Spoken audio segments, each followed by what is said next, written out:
My name is Ignacio Castuera. You don't have to remember all of that, but I do insist now in being called Ignacio. Some of you have known me from the time when I was Nacho. And that was okay. Those were my days when I was younger and where I wanted to make it easy on non-Spanish speakers to get my name. Now I do insist in Ignacio, although from time to time, if I'm among Japanese friends, I tell them my name is Ichiro Tora. But Ignacio is not that difficult to say. I'm not going to insist that you say Castuera, but Ignacio, yes. And remember, many of the most important people in the world, like Pelé, only have one name. So Ignacio is okay. I'm basically going to coordinate the morning. Like John Cobb said recently, I could give you the 2-minute drill or the 2-hour thing. But I want my colleagues, especially Chris, and then when she gets here, is she Tony? Where is Tony? Tony Bond Leonard, who is talking about a different indigenous group whose contributions have been primarily through the Afro diaspora. Here she is. All right. And so the three of us are dividing this time, and I'm taking, hopefully, the least. One of these days, I'm going to write an essay, or I'll talk to someone, and then we'll record, and then somebody will write it. I think that what we need to emphasize is that what we want is a choice between indigenous spirituality and imperialist or empire religiosity. And I think Alfred North Whitehead knew about that to a certain extent.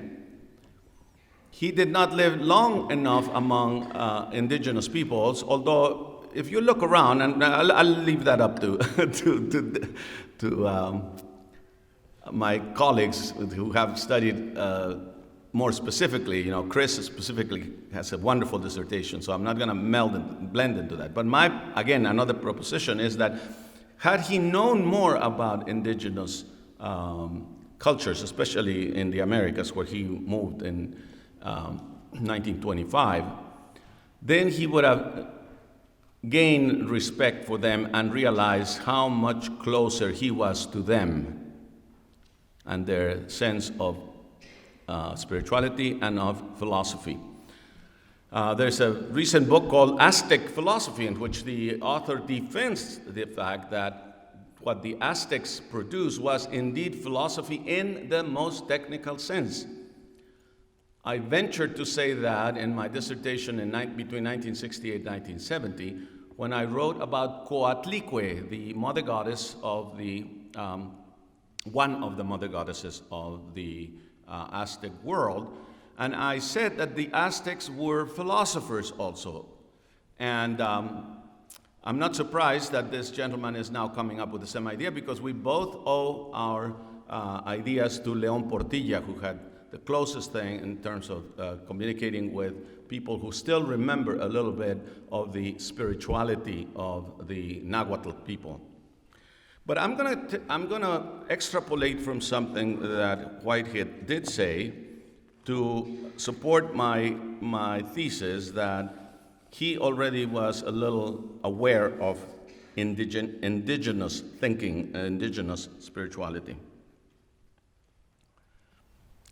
The notion of God, well, I'm reading from God and the World, section 1, almost the end, a wonderful capstone of Process and Reality. I'm not going to read very much, but I wanted to make sure I wanted to quote him exactly. I'm going to start middle of the first paragraph. The complexity of the world must be reflected in the answer we come up to. It is childish to enter upon thought with the simple-minded question, what is the world made out of? The task of reason is to fathom the deeper depths of the many-sidedness of things. We must not expect simple answers to far-reaching questions. However far our gaze penetrates, there are always heights beyond which block out vision. The notion of God as the unmoved mover is derived from Aristotle, and the notion of God as eminently real is a favorite doctrine of Christian theology. The combination of these two into the doctrine of an aboriginal, eminently real, transcendent creator of whose fiat the world came into being and whose imposed will it obeys is the fallacy which has infused tragedy into the histories of Christianity and of Islam. He used the word Mahometanism, which is obsolete now. When the Western world accepted Christianity, Caesar conquered, and the received text of Western theology was edited by his lawyers. The Code of Justinian and the Theology of Justinian are two volumes expressing one movement of the human spirit. This is where I think he's talking about indigenization, or indigenous part. The brief Galilean vision of humility flickered throughout the ages uncertainly. I want to propose that when Whitehead is talking about the Galilean principle, the beginnings of Christianity, the Galilean vision that has flickered and continues to flicker now, and I hope that in some way we can make sure that that flicker becomes a major flame. The brief Galilean vision of humility flickered throughout the ages uncertainly. In the official formulation of the religion, it has assumed the trivial form of the mere attribution to the Jews that they cherish a misconception about their Messiah, but the deeper idolatry of the fashioning of God in the image of the Egyptian, Persian, and Roman imperial rulers was retained. The church gave unto God the attributes which belong exclusively to Caesar. I could go on and on and on and on, but essentially what Whitehead is saying is that this Galilean vision, my interpretation of that, is that that was an indigenous vision. I would argue that that indigenous vision is much older than the Galilean beginnings of Christianity. I would argue that as one looks carefully into the texts that he mentions, and indeed if one looks into the many other texts that other peoples have, we will be able to find those little flickers of indigenous spirituality in there. I believe that that indigenous spirituality was kept alive by the prophetic movement of Israel that was against the imperial religion of the temple, and that when Jesus came, that imperial religion of the temple had been co-opted by the empire of Caesar, and that eventually they put Jesus to death because of that. But immediately, a very special type of community was created on the basis of indigenous wisdom. If you look at the book of Acts, even if it is not 100% correct, and even if there were many other scholars here who could challenge me about that, just like they challenged me about the Jubilee tradition in the Bible, that it was never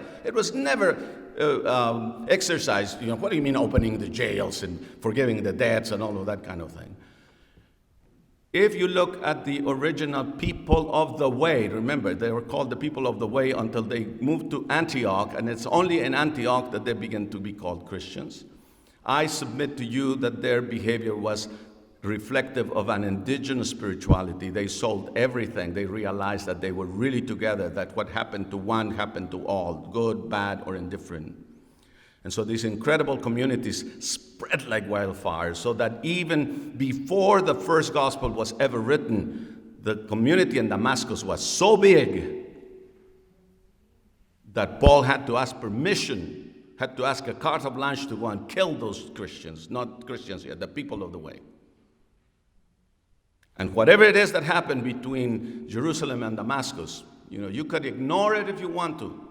And I know these days when people are allergic to spirituality and religion, they want to say, blah, blah, that's not true.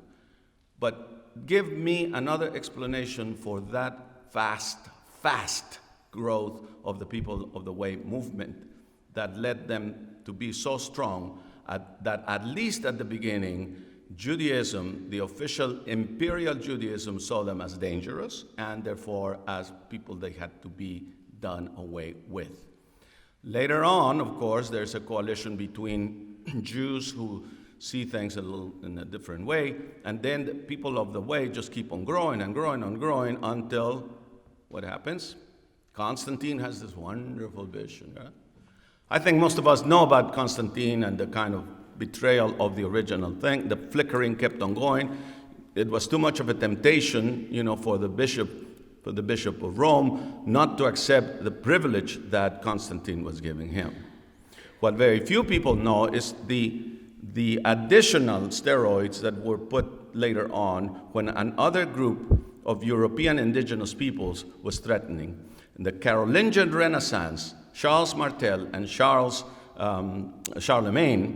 in español es Carlos Martel, Carlomagno, so Charles Martel and Charlemagne, those two just put imperial religion on steroids. And unlike the bishops who allowed the indigenous peoples to retain their indigenous values and to, in fact, infuse Christianity with indigenous values, such as true appreciation of trees. Why do we sing, O Tannenbaum, betreust in deiner Blätter? Why? Because they love those trees. And Charlemagne said, no more worship of trees. And so the first crucifix ever in the history of Christianity is fashioned out of one of those trees that the Saxons, the indigenous people of northern Germany, loved. And the first crucifix, there were no crucifixes for 11 centuries. And the first one is fashioned there with a crushing defeat for the indigenous people of Saxony. To be continued. Chris Daniels, please.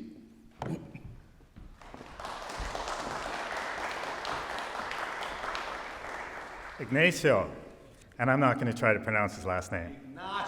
Ignacio.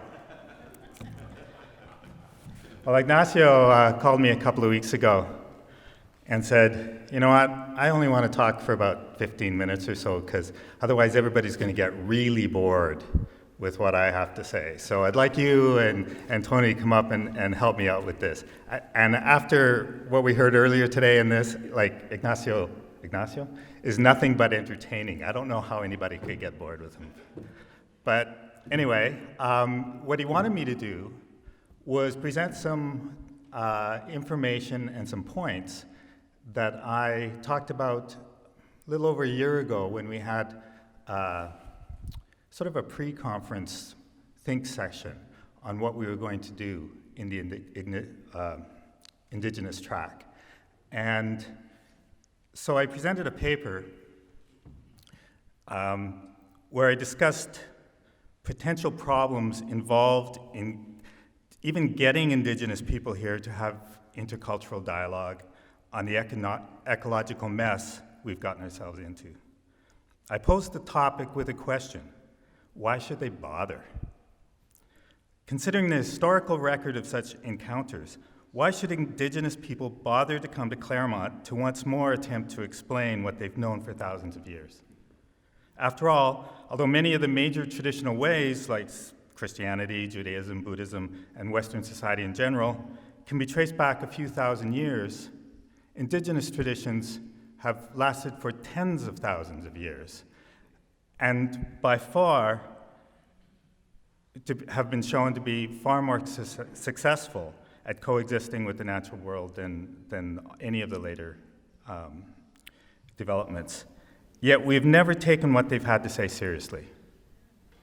Also, as we are all aware, Indigenous traditions the world over are struggling to survive. Aboriginal scholars and leaders are immersed in trying to keep their culture, language, and ways of knowing intact and relevant. They're struggling to have their communities to be treated with common human decency, to have some semblance of control over what happens to them within a society in the present and in the future, and to be given the same level of respect afforded other communities in today's multicultural society. They have to fight to get a voice as equals on committees that have ultimate control over their future and how their ancestral lands will be used and developed. Aboriginal groups the world over are struggling to develop and implement educational systems that work for their children, while at the same time fighting to keep the languages alive. They have not been treated fairly, to say the least. These are just a few of the ongoing problems faced by Indigenous peoples, but enough to raise the question, why? Why should Indigenous scholars and leaders take the time, expense, and effort to attend and participate in a conference such as Seizing an Alternative? What on earth can we, as Western non-Indigenous people, offer that could possibly make it worth their while, when so many similar avenues have failed? What is special about process thinkers at a Whiteheadian conference? What's different this time? We're starting to get a glimpse of what's different this time from some of the speakers that we've heard, and John Cobb Jr. The biggest obstacle we faced when considering this question, though, is something that's been proven over and over again for the last 500 years. We don't get it. We just don't get it. We don't understand. Western Euro-American culture in general, and Western academics in particular, do not understand what Indigenous people have been trying to tell us for centuries. Not really. We look at their narratives and see myths and legends that often contradict how we understand the world to work, and therefore view them as fanciful, naive, and ultimately false and of no value. Childish stories that might have some simplistic moral message or relay some sort of ancient ancestral knowledge that may at some point have been useful, but have little value in today's world. Stories about connection to the natural world and its inhabitants that childishly attribute life and personhood to inanimate objects, elemental forces, plants, and dumb animals, the mountain beings, the thunder beings, the rooted ones, the four-legged beings, the winged ones, and Pachamama herself. How does that make any sense in light of what Western science has told us about the world? Native scholars and educators even tell us that an alternate system of education is necessary for Indigenous children because of their different ways of gaining knowledge. And the truth of that is borne out with the horrendous failure of residential boarding schools and the statistics that show the relative scarcity of Aboriginal students in higher education. Yet we can't really grasp why that might be. Isn't learning learning? Aren't facts facts? Should not an education system be valueless? And this is a big trend in universities in North America, by the way. They're coming out and actually saying, they're proudly saying that they are a valueless education. And isn't that what education is supposed to be? The valueless, simply transmission of data and the skills required to manipulate that data? Why should it be any different for children from one culture than the children of another? But that goes hand in hand with the rising recognition and importance of traditional ecological knowledge, or TEK. I was told just a couple of weeks ago that it's been even shortened more to TK, traditional knowledge, but it's known by a variety of terms. And it coincides with the wide gulf between Western scientists and the Indigenous cultures as to what TEK actually entails and how it should be defined and used.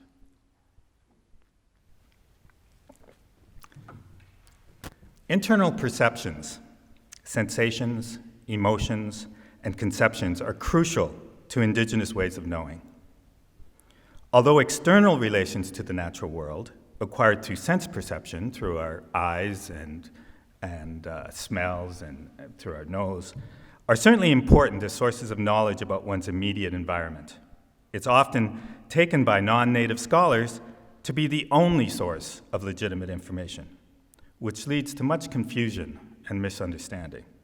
From this Western non-native perspective, which reflects the late modern mechanistic worldview that John was talking about earlier today, Indigenous knowledge, sometimes called IK, and traditional ecological knowledge are derived from two sources. Knowledge accumulated and transmitted through ancestral lineage in the form of teachings and narratives, and being aware of and interpreting both consciously and unconsciously, the diversity of environmental cues through the physical senses.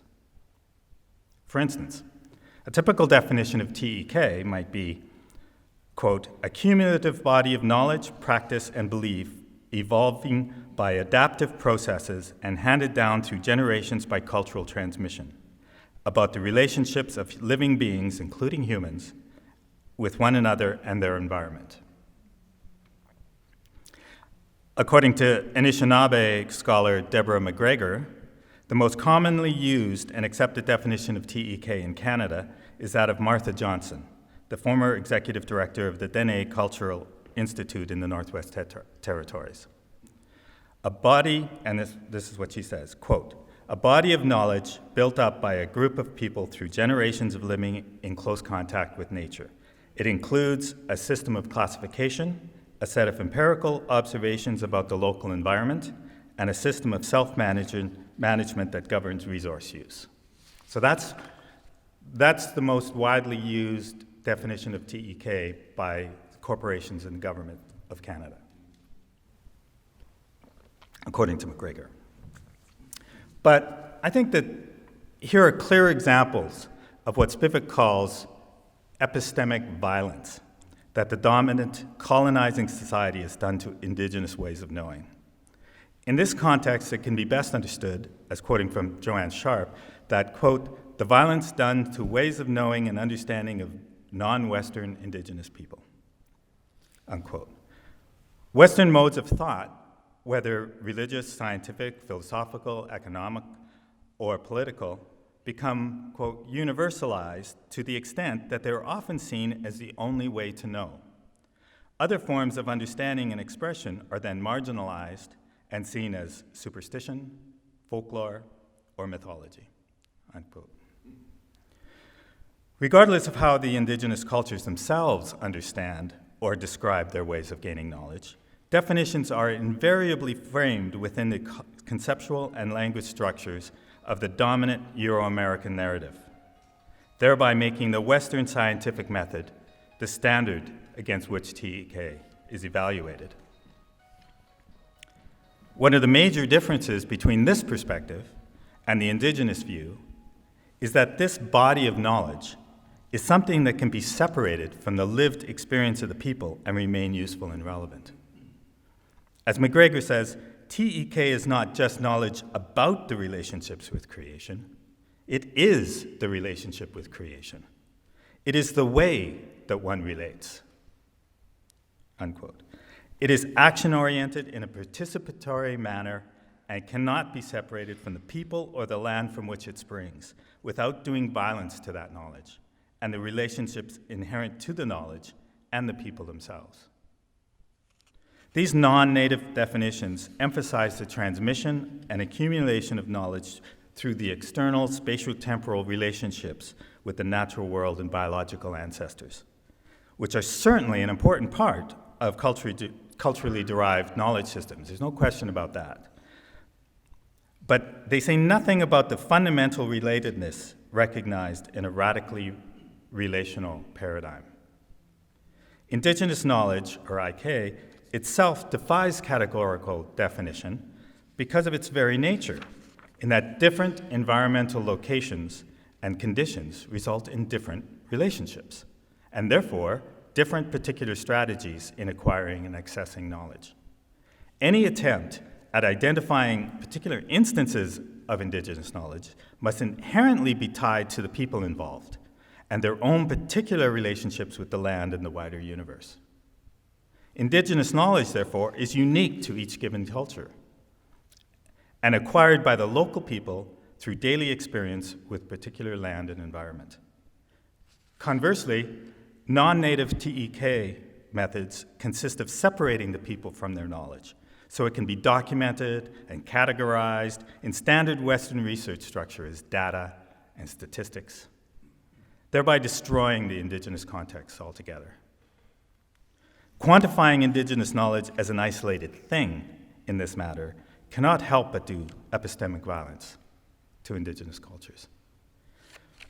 Rather than attempting such objective definitions, the best that can be done, according to some Native scholars, such as McGregor, Batiste, and Henderson in Canada, is a general description of how Indigenous knowledge might be commonly conceived. Batiste and Henderson summarize their own conception by stating, quote, "Perhaps the closest one can get to describing unity in Indigenous knowledge is that knowledge is the expression of the vibrant relationships between people, the ecosystems, and other living beings and spirits that share their land. All aspects of knowledge are interrelated and cannot be separated from the traditional territories of the people concerned." Unquote. Unlike non-native descriptions of Indigenous epistemology or ways of gaining knowledge, such native descriptions emphasize not only the lived experience of being in relation, but also the internal or ontological and external spatiotemporal nature of those relationships as a complex whole. It is the way one lives in relationship with each other, the land and the divine, not merely the data that comes from that lived experience. It is dynamic, respectful, reciprocal, and comes with responsibility to the community, both human and non-human. It is not a valueless commodity that can be codified and universalized without being lived. It is refreshed and made new in each moment and in each new lived experience. One example worth discussing in detail that illustrates the difference between the Indigenous and non-Indigenous ways of understanding how knowledge is gained is that of Rupert Ross, a retired Attorney General whose territory was the remote First Nations communities of Northern Ontario. Ross relates a story of how he first had personal experience with an Indigenous-type intimate connection to the natural world. After 11 summers of being a fishing guide in Northern Ontario while he pursued his education, Ross had become amazed at the ability of Native guides to not only predict the type of day it would be, but also which of the various fishing spots would yield the best results. He notes that when he asked how they were able to do this, the answer was invariably couched in emotional terms like, "I just had a good feeling about those places." After years of practice and familiarity with the lake and the environment, Ross increasingly became better at becoming aware of and interpreting the variables associated with determining such predictions, a manner of thinking which he calls pattern thinking, pattern thought, because it appears to involve conscious and unconscious recognition over time of environmental patterns. So that's how he explained it to himself. It's pattern thinking from gaining both conscious and unconscious cues from the environment. Eventually, without knowing how or why, Ross also began to experience hunches and feelings about where to go, without recognizing any obvious physical patterns or cues. This largely involved getting a feel for the day, and this is the important part, getting a feel for the day, visualizing the various fishing spots that he might visit, and then seeing how his feelings of the day changed according to how he imaged being in each location. Although he finds it difficult to describe or understand, he still attributed such feelings and hunches to an increase in complex sense perceptual variables, which he was unconsciously processing to make each prediction, even though he got these hunches by internally visualizing rather than being physically present at each location. Because he was not physically at these locations, he was still back at the lodge, he was not capable of perceiving the patterns and cues he associated with pattern thinking, except through his own imaginative imaging. So he wasn't even there, and somehow he was getting these environmental cues. His story culminates in an event which he guided a couple of clients to a particular spot on the exposed north side of the lake. As the day progressed, he started having a bad feeling about being in such a location, even though, upon reflection, there was no indication of a reason for such a feeling. He could detect no changes in the sky, the air, the temperature, or any other environmental clue which he could associate with this feeling. Nevertheless, he had learned to appreciate these hunches, so he moved to a more sheltered location closer to camp. After continuing to have bad feelings, still without obvious external reasons, and much to the chagrin of his clients who just wanted to have a good fishing trip, he moved even closer to camp. When a freak hailstorm suddenly erupted, that if they had been close to a shelter, if they had not been close to a sheltered location, would have been disastrous, perhaps even life-threatening. Ross was easily able to make it to safe harbor. To Ross, this is the closest he feels he came to the hunter-gatherer ability to be in tune with the environment. Although he is unable to identify the variables that led to his feelings and predictions, Ross, as a product of normative Western rationality, could only explain such experiences from within the Western scientific paradigm. If the external variables could not be identified, the reason must be that they were largely unconscious, significantly complex, but still physical sense perception. Although the feelings were internally generated by his unconscious mind, according to Ross, the variable relationships that served as data could only have been perceived through external physical senses. Even after years of working within the native lifeways, Ross had little choice but to interpret this indigenous experience from the perspective of the dominant master narrative, which only allows for external sense perception. Even if the normative Western substantive perspective, this mechanistic perspective, was considered sufficient to explain this particular example, using Ross's pattern thinking model, the explanation becomes more problematic when faced with new or unfamiliar circumstances, rather than familiar repetition over time.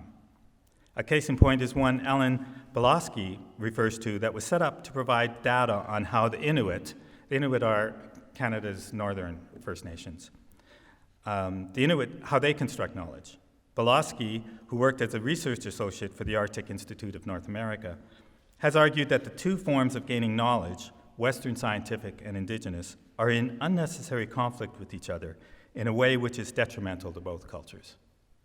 She refers to the findings of the Traditional Knowledge Working Group, which was created by the Government of Northwest Territories in order to integrate traditional knowledge into policy, which comments on the difficulties that arise from the misunderstanding of the nature of Indigenous knowledge by Western Arctic scientists. Quote, "The lack of common understanding about the meaning of traditional knowledge is frustrating for those who advocate or attempt in practical ways to recognize and use traditional knowledge. For some, traditional knowledge is simply information which Aboriginal peoples have about the land and animals with which they have a special relationship. But for Aboriginal people, traditional knowledge is much more. One elder calls it, quote, a common understanding of what life is about."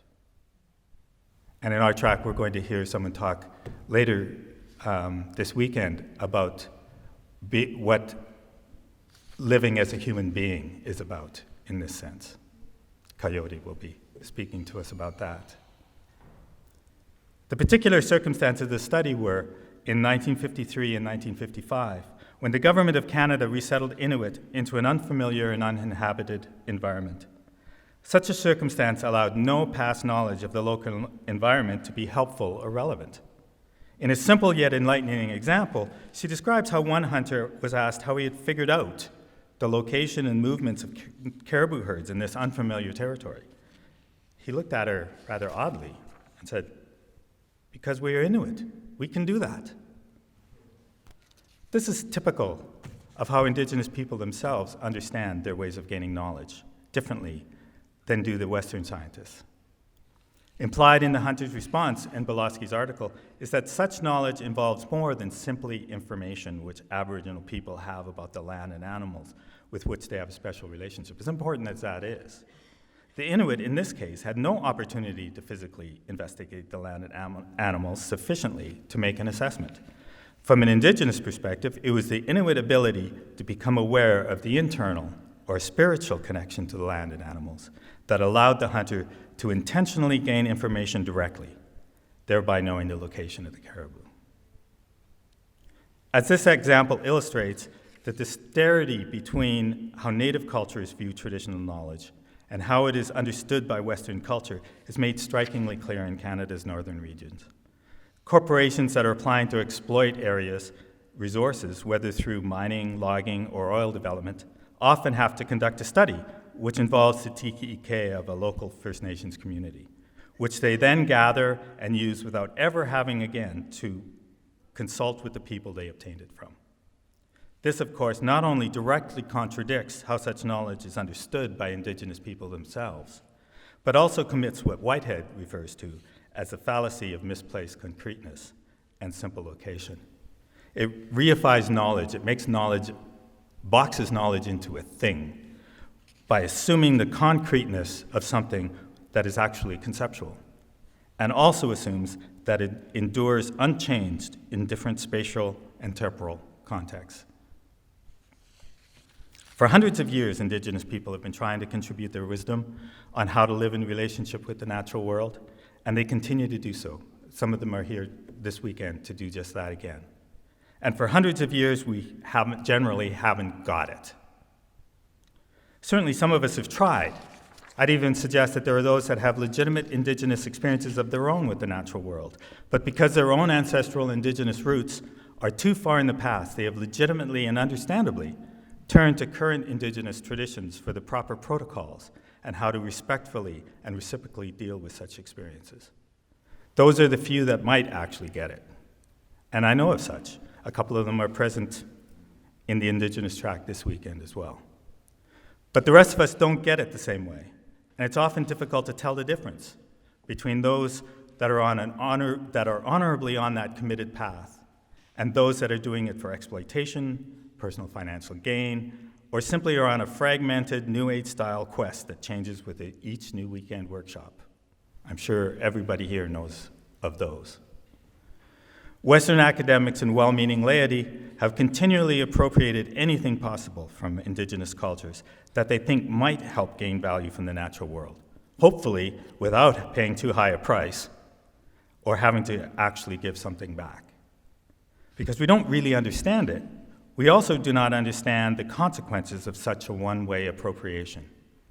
Historically, we have not been interested in the reciprocal responsibility inherent in the committed relationship that is fundamental to Indigenous cultures.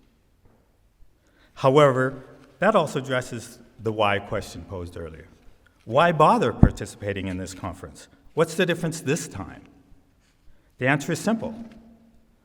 Because this time we just might get it. This time, the accepted underlying view of the world by many of the participants is also relational and experiential. Whiteheadian process thinkers reject the early modernist view of the world that insists that reality is mechanistically composed of inert substances that endure through time and space. They embrace an event-based process view that understands reality as fundamentally derived through relationships. Reality is the relationships between events that dynamically form in creating each new moment of existence. Learning about the world, therefore, is learning about and through these relationships. Blackfoot scholar Betty Bastian states that, quote, in each relationship, in each moment in time, in each thought, in each word, and in each action is a teaching, which contributes to an intricate balance of a cosmic universe. For Bastian, it is experiencing the universe as an integral whole that allows for the knower to become one with the known, resulting in a perception of the other as an extension of oneself. It is through this perception of unity that the relationships generate the intuitive knowledge of the other. That you can learn about aspects of the world through internal perception, rather than merely external sense perception.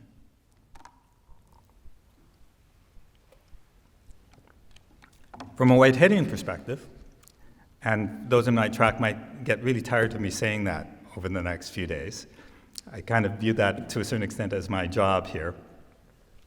But from a Whiteheadian perspective, this could be an example of what David Ray Griffin, who will be hearing speak at the banquet on Sunday, he refers to as retroprehensive inclusion, which is a technical Whiteheadian term, or prehensive cognition. It is action at a distance.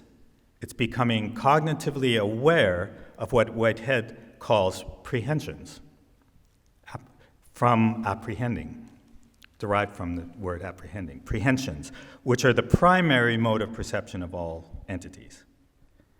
In process thought, we are primarily constituted by the perception of the entirety of our past relevant world. We bring forward in each moment our entire world. We prehend it. If you hear that term this weekend, that's what that means. We're prehending, we're bringing forward and being constituted by the entire world, which frankly is the entire universe. It's not just Earth, it's the entire universe. So if that's true, then it is possible that under certain circumstances, we could become aware of aspects of the world that are not available to the secondary mode of perception that involves our sense perception, our sense organs. In other words, if we are constituted by our relationships with our entire past and present world, it is possible we could gain knowledge about the world through those relationships, rather than merely through our external senses. Although such awareness may not happen often, says Griffin, a Whiteheadian process metaphysic allows for that possibility.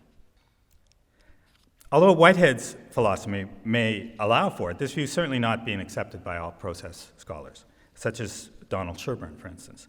If we were continuously cognitively aware of our past entire universe, says Sherburne, our experience of the world would be much different than it is.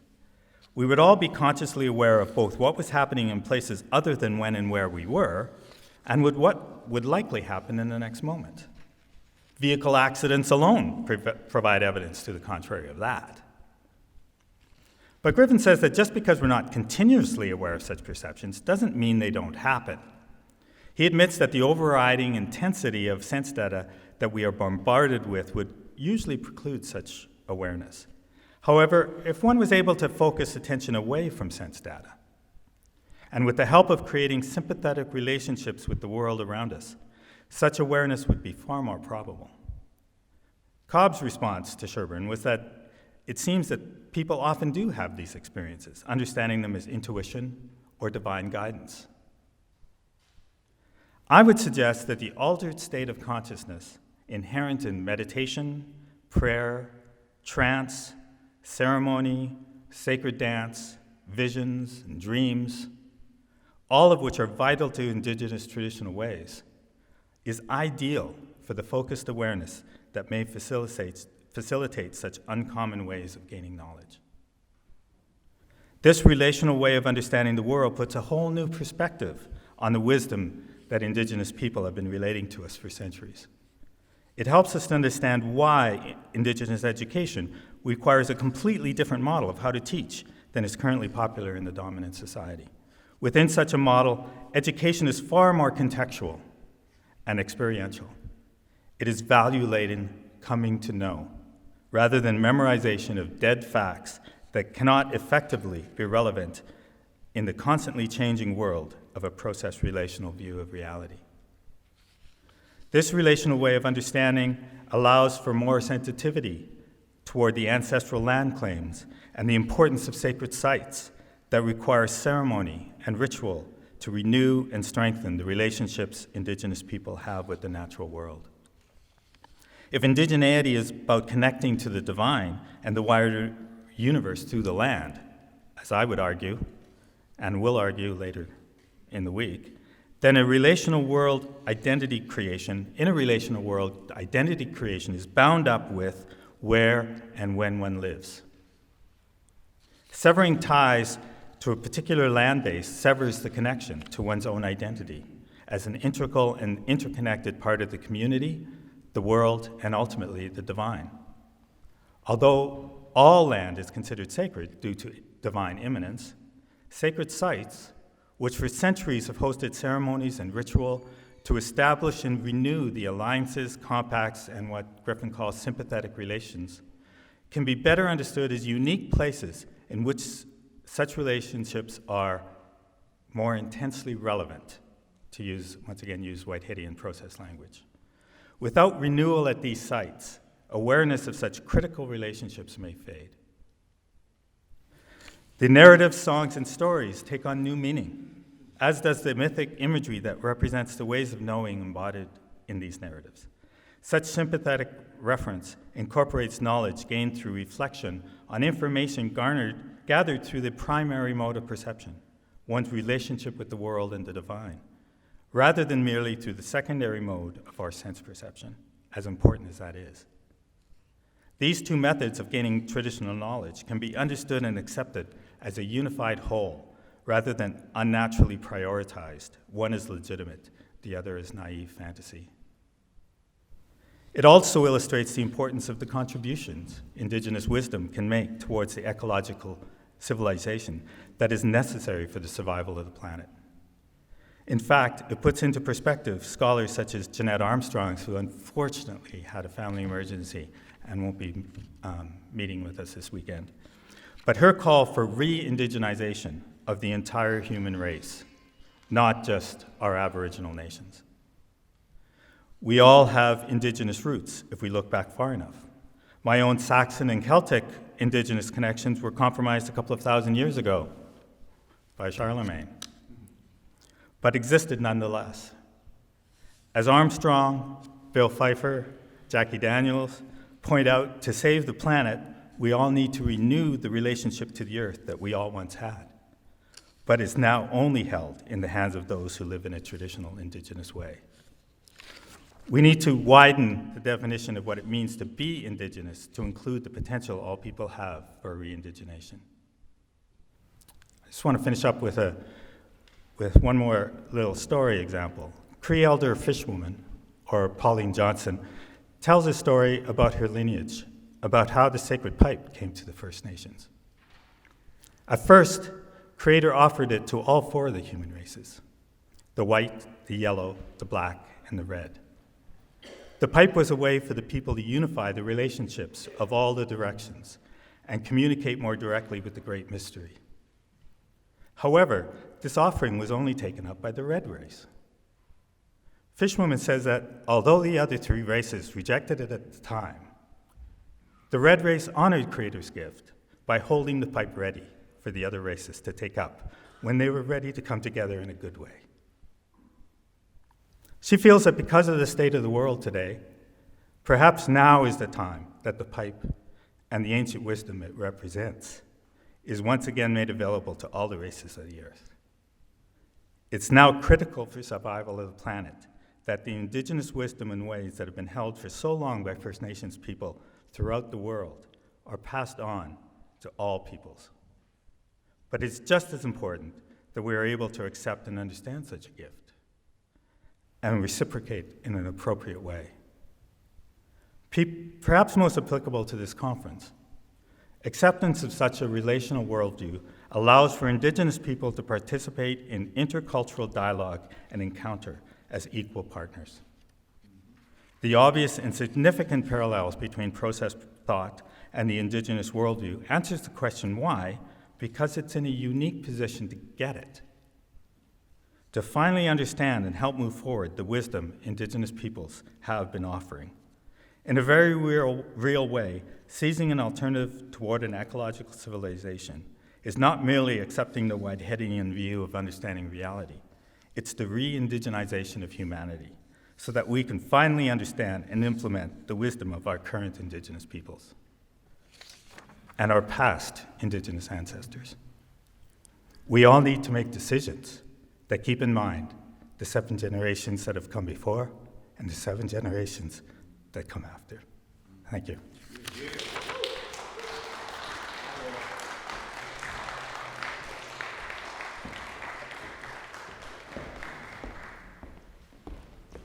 Situations like the one we're facing with Jeanette Armstrong are multiplied in this meeting, in which we had planned for 80 different presenters. And one of them, professor at Union Theological Seminary in New York, we really wanted him to be here. I really wanted him to be here. Now I really am really frustrated that he's not going to be here for another reason. I really wanted to be tracking my tracks, our tracks better. And because Gary Dorian cannot be here now, I have to take 3 of the sessions that he would have of the 8 that he had originally, and John Cobb will take 2, and Alain Guerre will take 3. So it's the 8 sessions that each track has. So the blessing is that a person who told us 6 months ago or 7 months ago that he might not be with us is with us. And for that, I'm so grateful. And who says there is no God? Thank you, Chris. Chris, I'm not even sure of the specifics, and they don't really matter at this point, other than what really matters is that you have overcome that you're here with us, and that you're here to share what you have dedicated hours upon hours upon hours, not only of reason, but of humility to really get to the point of where you are. I would just, before I introduce more officially Tony Bond Leonard, I would like to say that this partnership that you're talking about, I'd like to say that we should go in humility to learn first from them. Because everything that I read, I'm reading a book on the Mandan people. I didn't even know there was such a group. And I was a little, I was quote, happy that I did not know about them, because several other professionals did not know about the Mandan. And interestingly enough, a non-professional, Bill McKibben, did know about the Mandan. And it says that in some ways, people like McKibben are realizing that if we really are going to have a future, we have to go and learn from the indigenous folks from the world. Just one minor thing, I had hoped that my daughter Marisa could have participated with us, because she's heavily involved in the Polynesian Voyaging Society. That's learning to navigate the way the Polynesians navigate. And, Captain Cook was, how the heck did these people get from this place to this other place? No compass, no nothing. No, different compasses, different ways of observing nature, different ways of feeling the currents in the ocean, different ways of accepting the divine in all of creation, so that the dolphin is a deity for them, right? But why? Because without the dolphin, sometimes we might not make it where we really want to go.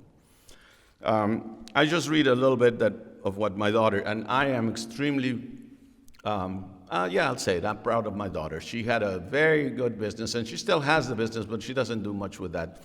And the last time I talked to her, she said, I'm not into money, I'm into meaning. And so, really made a father extremely happy to hear his daughter say that. Let me brag about that. So I'm going to quote from an article in which there's an interview of one of the voyagers. The question to him is, given that the techniques you use for non-instrument navigation have been passed down through the generations over 1,000 years, how these changes in the ocean and environment impact your ability to voyage? Can you maintain your traditions? His answer, things like the signs of the seabirds. We don't see the seabirds like we used to. That makes it more difficult. The sea life that we use in navigation becomes much more comprised. We can still navigate, but I would say it is diminished. And then what do you navigate? What is the worth of navigation if all you're doing is accounting for a world that is diminishing? Isn't it an interesting question? A world that is diminishing? Like, we're really going to be there, right? Which world is diminishing, friends? So the issue of tying your tradition to the future comes to a position in which you have to be responsive. It is about responsibility to nature and the ocean and the earth, which is exactly where we need to be. I think the great navigators of today are the ones that recognize the changes in nature and are taking responsibility to do something about it. There are people saying that going around the world in Hokulea is too dangerous. There's too much risk. The great risk of our time is not sailing Hokulea. It is ignorance, apathy, and inaction. The signs of nature are navigating us toward a stronger commitment to responsibility. We don't have all the answers. That's why we sail. The voyage is taking us to places that we need to be. It makes us not only more hopeful, but it strengthens our sense of purpose and helps us understand that it is important for us to sail. So that's what the Polynesians are saying. But there was a group of folks that didn't want to sail. But, these British people thought that, well, we're going to take them out of their country and over to other countries and as slaves and to provide labor for the land we're taking away from the indigenous people of the Americas. And so the Afro-diaspora has gone all over the place, but their sense of spirituality has not been lost. And one of the things that I asked Tony Bond Leonard, and she miraculously accepted, and I thank you very much, is to try to get some folks, that would be willing to talk about that. How is it that, how did we get our religiosity, our spirituality be passed on from one generation to the similarities, in the Caribbean, in the Antilles, in Brazil, in Peru, Mexico. By the way, I strongly recommend you view the film, The Black Grandmother in the Closet. And it's about African influence in Peru and in Mexico. And just a quick parenthetical personal thing. When I was growing up, I'm the darkest of my siblings, and so they called me negro, which was not a pejorative thing, but for me it was really great, I liked it. And I thought I was more indigenous because of the color of my skin. My niece, because of concerns about health, sent her DNA to be analyzed, and she discovered that we have genes from North Africa. I'm still very proud of those genes, but I still wish I had for sure indigenous Mexican genes, but I'm happy to have indigenous North African genes. So in a sense, maybe we're far more related than we think, Tony. But again, I thank you very much. Tony is a PhD candidate and works very, very hard. She keeps a home, she keeps a career, and she keeps busy also getting, herding all these cats to come to this event. Tony, share what you want to share with us. And by the way, Hala, may I have that card, please? The card that was given.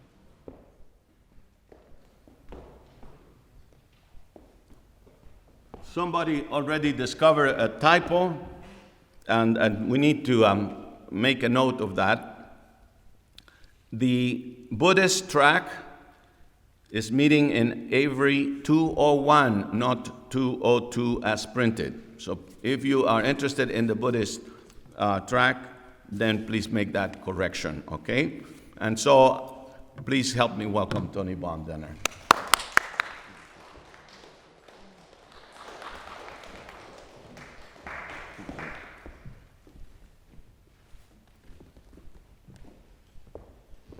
Greetings.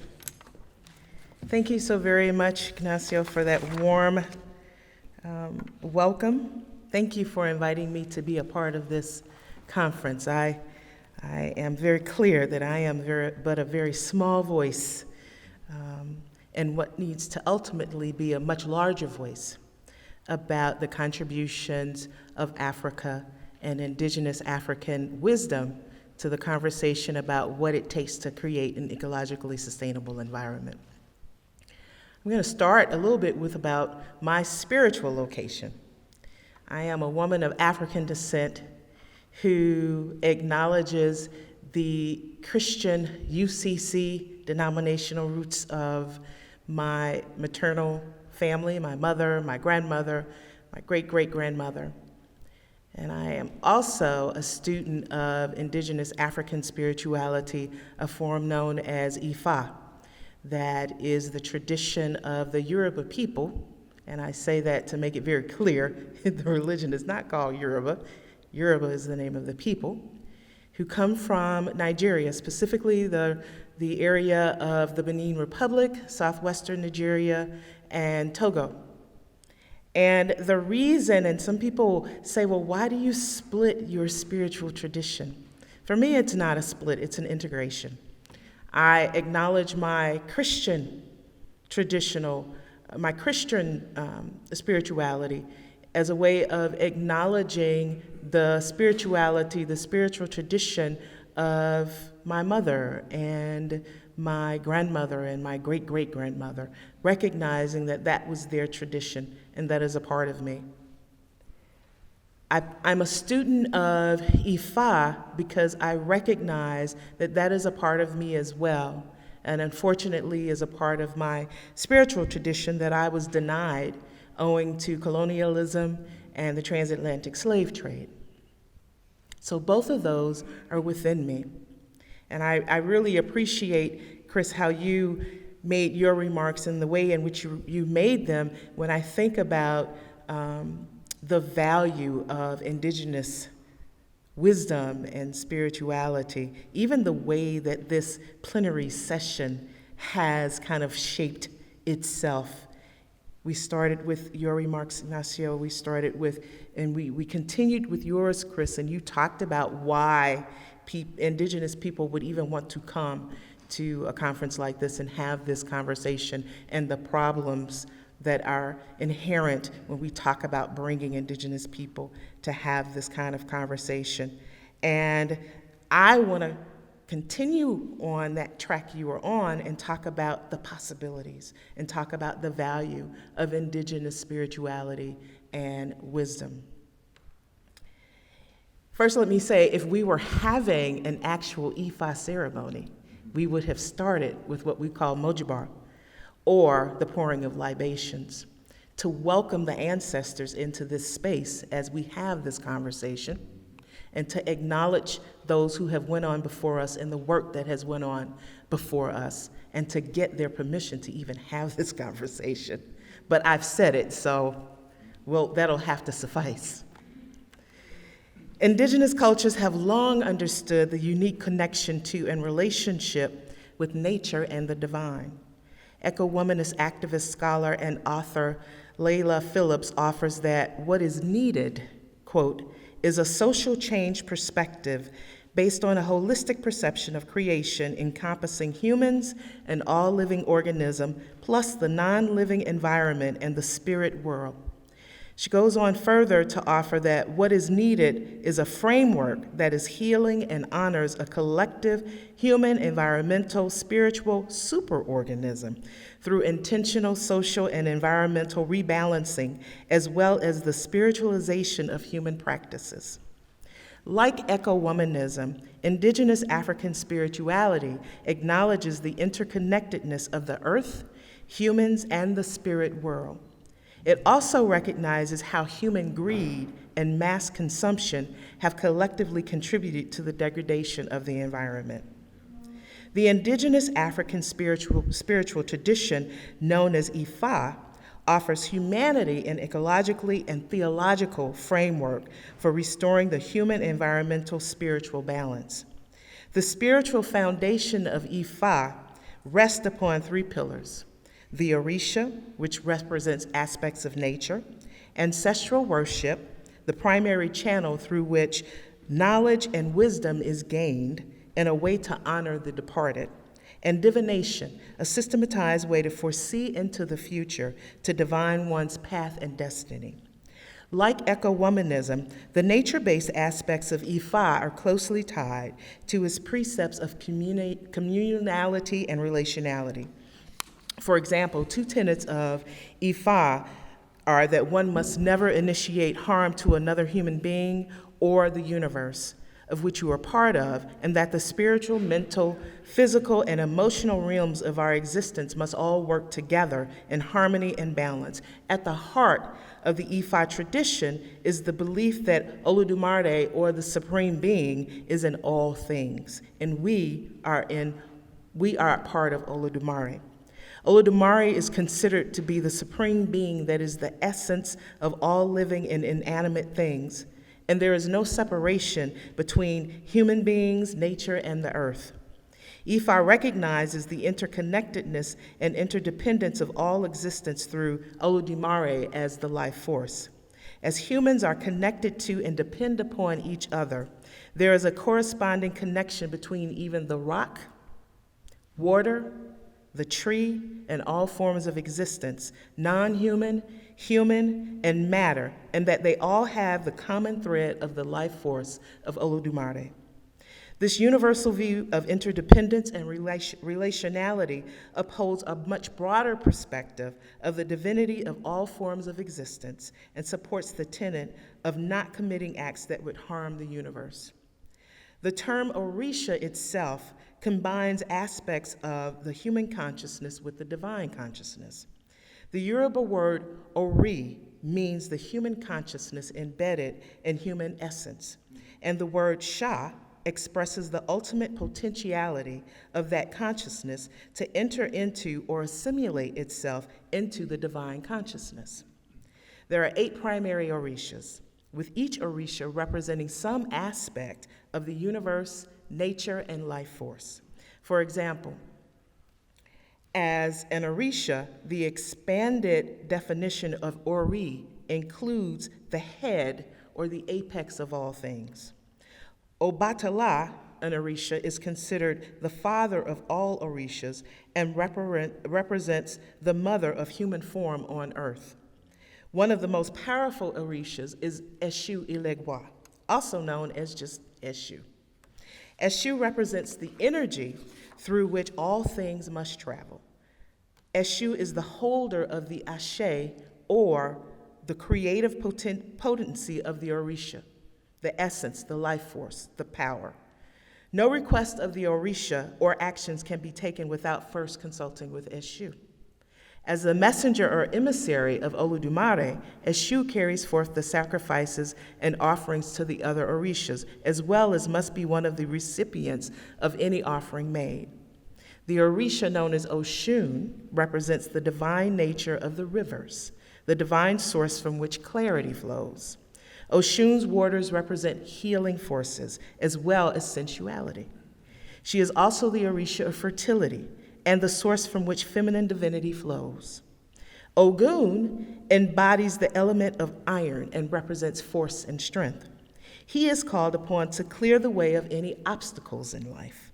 Yemenya is the keeper of all the ocean waters, guarding the ecosystem.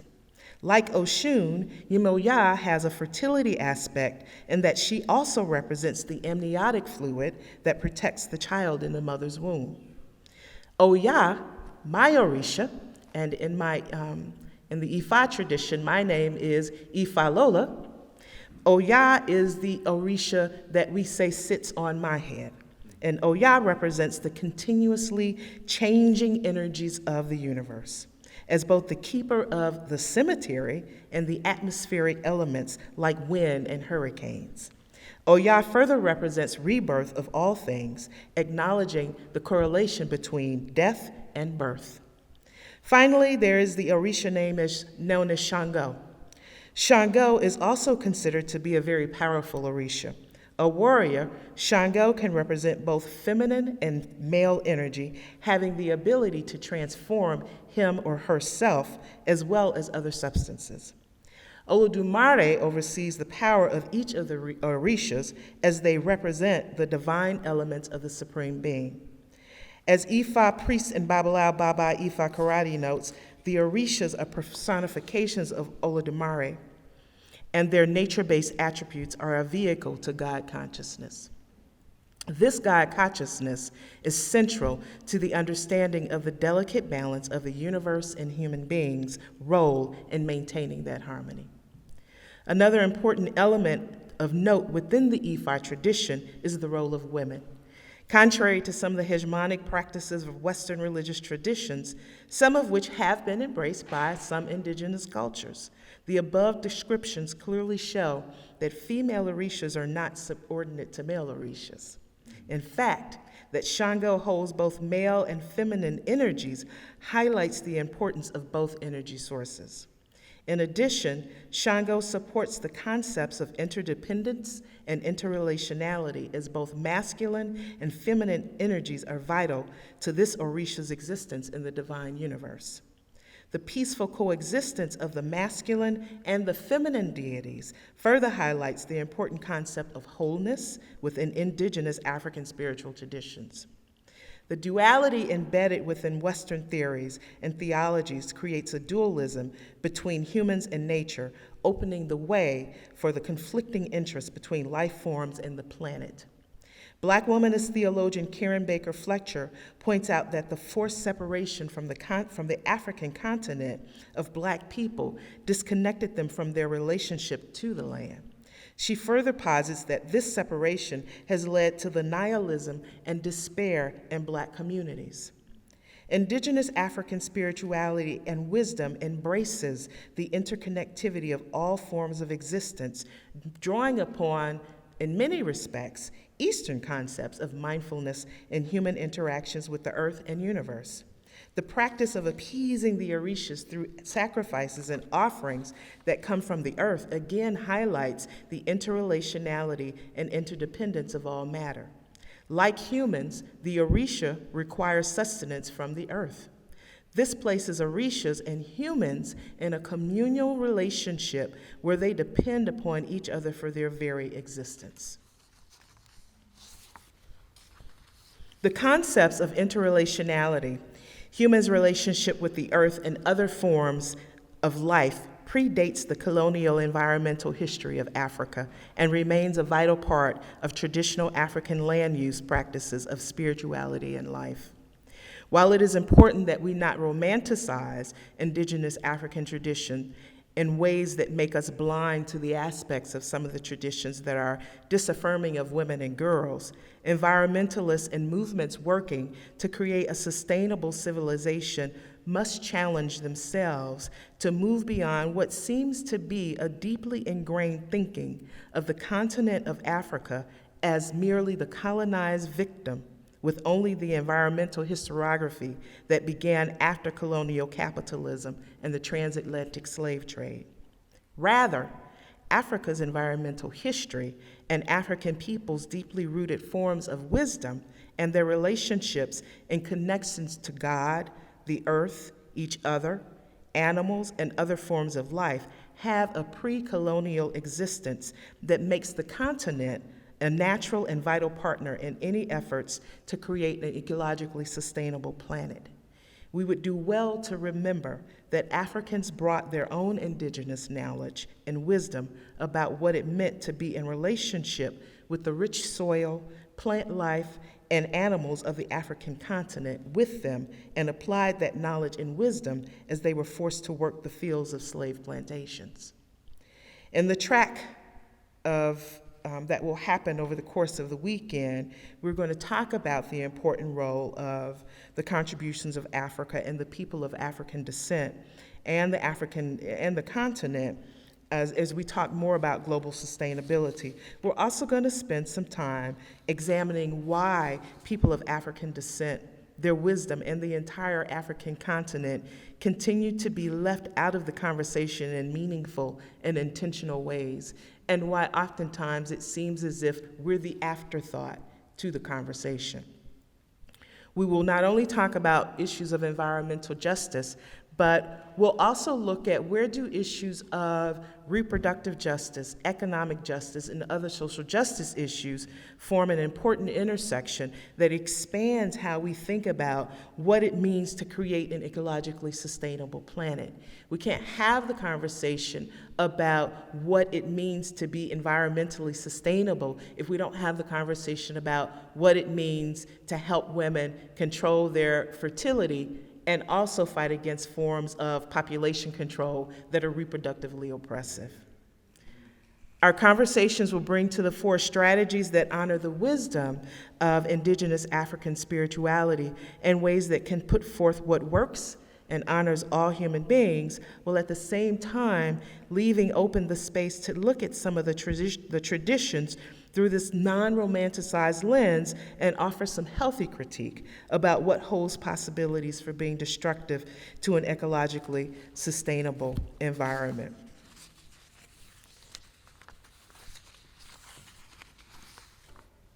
The important question for us all to consider is when we talk about the contributions of Africa, particularly the contributions of indigenous African spirituality and wisdom, the really important question for us to consider is how do we lift up the theories and wisdom of forms of indigenous African spirituality and wisdom traditions to help move us closer to an ecologically sustainable environment.